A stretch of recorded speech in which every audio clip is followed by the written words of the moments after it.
মাঠের কথা কি বলবো, মাঠ খুব বাজে মাঠ ছিল। সো মেন্টালি প্রিপেয়ার্ড ছিলাম যে আমাদের সাথে ওরা এরকম করবে।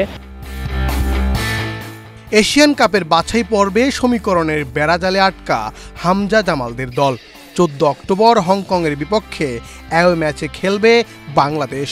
হংকংয়ের মাঠে লড়াইয়ের আগে সেখানে অনুশীলনও করছে হামজা চৌধুরী ও জামাল ভুঁইয়ারা। তবে মাঠের বাজে অবস্থা ও দূরত্ব বেশ ভোগাচ্ছে হাভিয়ের কাবরেরার দলকে। এরই মধ্যে মাঠ নিয়ে হংকংয়ের নানা রকম ঝামেলায় পড়তে হচ্ছে ফুটবলারদের।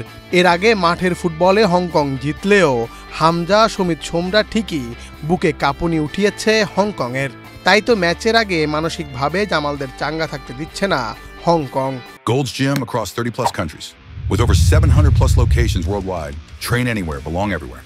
দাবি তপুদের। মাঠ নিয়ে একের পর এক বিড়ম্বনা, তবে তপুরা চোখ রাখছেন ম্যাচ জয়ে। এছাড়া আর কোনো পথও নেই সামনে জামালদের। রবিবার জাতীয় দলের মিডফিল্ডার সোহেল রানা অনুশীলনের এক ফাঁকে সংবাদ মাধ্যমকে মাঠ নিয়ে তাদের বিড়ম্বনার কথা জানিয়েছেন। হোটেল থেকে মাঠের দূরত্ব ঘন্টাখানেক। সবাই দেখেন, আমরা এখানে আসছি, সো ওই জিনিসটা যে আমাদের ফেস করতে হবে, সো ওই মেন্টালিটি নিয়ে আমরা আসছি। কারণ আমরা কালকে যখন প্র্যাকটিসের জন্য আমাদের যেই মাঠ দিয়েছিল, আমাদের হোটেল থেকে অলমোস্ট 1 ঘন্টা তার থেকেও বেশি। সো আর মাঠের কথা কি বলবো, মাঠ খুব বাজে মাঠ ছিল। সো এইটা আমাদের মেন্টালি প্রিপেয়ার্ড ছিলাম যে আমাদের সাথে ওরা এরকম করবে। সো আজকেও সেম, আমরা যে মাঠে ট্রেনিং করতেছি এই মাঠেও সেম অবস্থা। হংকংয়ে এমন পরিস্থিতিতে পড়বে আগেই ধারণা করেছিল সোহেল রানারা। তাই তো সব এক পাশে রেখে ম্যাচ জয়ের দিকেই চোখ কাবরেরার দলের। একটা হোম ওরাই অ্যাডভান্টেজটা নিবে। সো আমরা অ্যাজ এ প্রফেশনাল প্লেয়ার হিসেবে আর আমরা চাবো এই জিনিসটা আমরা পজিটিভভাবে নিতে। সো এই জিনিসটা যদি আমরা নেই যে ওরা আমাদের মাঠের বাইরে আমাদের সাথে যা করতেছে, মাঠ ভালো দিচ্ছে না, তারপর হচ্ছে অনেক দূরে প্র্যাকটিস দিচ্ছে, সেইগুলো আমরা আসলে ওইভাবে নিচ্ছি না। কারণ এটা আমরা প্লেয়ার, এটা অভ্যস্ত আমরা। সো এটা আমরা পজিটিভভাবে নিচ্ছি। সো আমরা চাচ্ছি যে হংকংয়ে তাড়াতাড়ি এই ওয়েদারের সাথে মানিয়ে নেওয়া যায়।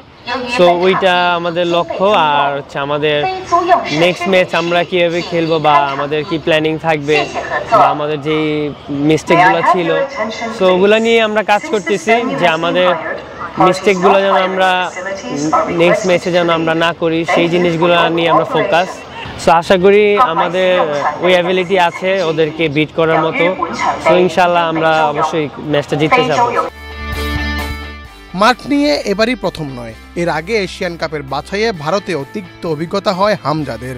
তাই তো মাঠ নিয়ে চিন্তিত নন জামালদের কোচ হাভিয়ের কাবরেরা। চোখ ম্যাচ জয়ে।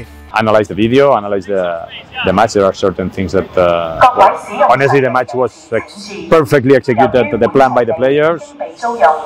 You know, we made some mistakes that cost us the match, but overall the defensive plan and the offensive plan, I think both went well. Definitely, probably we'll have to do some small adjustments, but to get ready again and fight for the win. Asian cup বাছাইয়ে 1 draw 2 হারে point টেবিলে মাত্র 1 point যোগ করতে পেরেছে বাংলাদেশ। বাকি 3 ম্যাচে জয় পেলেও এশিয়া কাপের মূল পর্ব খেলার স্বপ্ন বাস্তবে রূপ নেওয়ার সম্ভাবনাই ক্ষীণ। আগামী 14 অক্টোবর হংকংয়ের বিপক্ষে মাঠে নামবে জামাল সোহেলরা। দর্শক, হামজারা কি পারবে এশিয়ান কাপের মূল পর্বে খেলতে? মুন্না চন্দ্র দাস, বাংলাদেশ প্রতিদিন।